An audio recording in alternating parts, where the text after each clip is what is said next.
নমস্কার। আজকে জেলেঘাটে বলছি, সেটা হচ্ছে জীবন নিয়ে। জীবনটা আমাদের ভালো রাখতে গেলে অনেক দিকে খেয়াল রাখতে হয়। অর্থাৎ কার সাথে মিশবো, কাকে বয়কট করব। অবশ্যই আমরা ভালো সঙ্গ চাই। খারাপের পাল্লায় পড়লে সমূহ বিপদ। খারাপের সঙ্গ থেকে একলা থাকা অনেক ভালো।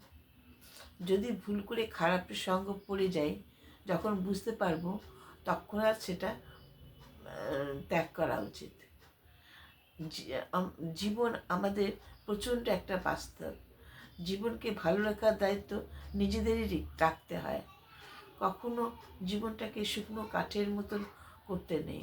রামকৃষ্ণের কথায় রসে বসে রাখতে হয়। যেখানেই আনন্দ আছে সেখানেই যেতে হয়। সবসময় আনন্দ খুঁজতে হয়।